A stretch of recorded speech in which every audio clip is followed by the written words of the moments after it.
যুক্তরাষ্ট্রে বড় আশাবাদী হয়ে গিয়েছিলেন ইউক্রেনের প্রেসিডেন্ট জেলেনস্কি। ২৮ ফেব্রুয়ারি ট্রাম্পের সাথে তার বৈঠকটি সৌজন্যমূলক কথাবার্তার মাধ্যমে শুরু হলেও কয়েক মিনিটের মধ্যে রূপ নেয় উত্তপ্ত বাক্য বিনিময়। ইউক্রেন যুদ্ধে যুক্তরাষ্ট্র আর কোনো সহযোগিতা করতে পারবেন না বলে জেলেনস্কিকে সাফ জানিয়ে দেয় ট্রাম্প। এমন অবস্থায় একদিকে যুক্তরাষ্ট্রের অসহযোগিতা আর অন্যদিকে রুশ আগ্রাসন। আর এই দুই পরাশক্তির চাপে এখন কেঁদে কুল পাচ্ছেন না জেলেনস্কি। বিস্তারিত জানাচ্ছেন lima Sayanti. You're not in a good position. You don't have the cards right now. তৃতীয় বর্ষে পদার্পণ করেছে রাশিয়া ইউক্রেন যুদ্ধ। এ পরিস্থিতিতে ইউক্রেনের জন্য যখন পশ্চিমা বিশ্বের সমর্থন সবচেয়ে বেশি প্রয়োজন, ঠিক তখনই যুক্তরাষ্ট্রের প্রেসিডেন্ট ডোনাল্ড ট্রাম্পের সঙ্গে ইউক্রেন প্রেসিডেন্ট ভলোদিমির জেলেনস্কির বৈঠক অনুষ্ঠিত হয়। কিন্তু বৈঠকের পরিস্থিতি ছিল অত্যন্ত উত্তপ্ত। বিশ্বের সবচেয়ে শক্তিশালী দেশ যুক্তরাষ্ট্রের বন্ধুত্ব লাভের আশায় থাকা ইউক্রেনীয় নেতা জেলেনস্কি এখন উভয় সংকটে পড়েছেন। একদিকে রাশিয়া, অন্যদিকে যুক্তরাষ্ট্র। এই দুই পরাশক্তির নেতাই নিজেদের স্বার্থকেই প্রাধান্য দিচ্ছেন। এমন পরিস্থিতিতে দুই বৃহৎ শক্তির চাপে পড়ে ইউক্রেন এখন নাস্তানাবুদ।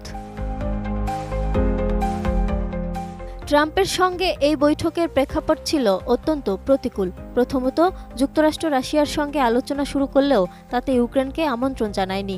দ্বিতীয়ত, ট্রাম্প জেলেনস্কিকে একটি খনিজ চুক্তি করতে চাপ দিয়েছিলেন, যা শুরুতে ছিল এক ধরনের ব্ল্যাকমেইলের মতো। এর পরপরই ট্রাম্প জেলেনস্কিকে একনায়ক বলে অভিহিত করেন।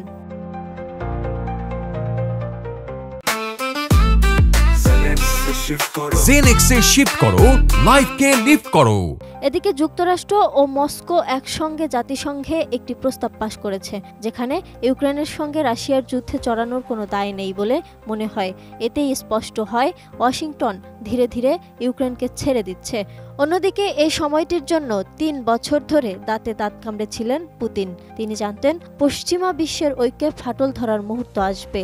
এখন মনে হচ্ছে ওভাল অফিসে ট্রাম্প জেলেনস্কির বাকবিতণ্ডা সেই সুযোগই করে দিয়েছে। বিষয়টির জন্য জেলেনস্কির প্রশাসন কয়েকটি কৌশলগত ভুল করেছে, যা পরিস্থিতিকে আরও জটিল করে তুলেছে। প্রথমত, তারা যুক্তরাষ্ট্রের সঙ্গে একটি খনিজ সম্পদ চুক্তির প্রস্তাব দিয়েছিল, যা কিয়েভের বিজয় পরিকল্পনার অংশ ছিল। এর লক্ষ্য ছিল যুক্তরাষ্ট্রকে ইউক্রেনের পক্ষে আরও জোরালো অবস্থান নিতে বাধ্য করা এবং যুদ্ধ পরবর্তী নিরাপত্তা নিশ্চয়তা দেয়া। দ্বিতীয়ত, ট্রাম্পের শক্তির মাধ্যমে শান্তিনীতির উপর অত্যাধিক নির্ভরশীল হয়ে পড়েছিল ইউক্রেন। কিন্তু বাস্তবে দেখা গেছে ট্রাম্প শুধু ইউক্রেনের খনিজ সম্পদ থেকে সর্বোচ্চ সুবিধা আদায়ের চেষ্টা করেছেন, বিনিময়ে কিয়েভকে সামান্য কিছু দেওয়ারও আগ্রহ দেখাননি। দ্বিতীয়ত, ট্রাম্পের প্রধান লক্ষ্য অর্থনৈতিক স্বার্থ।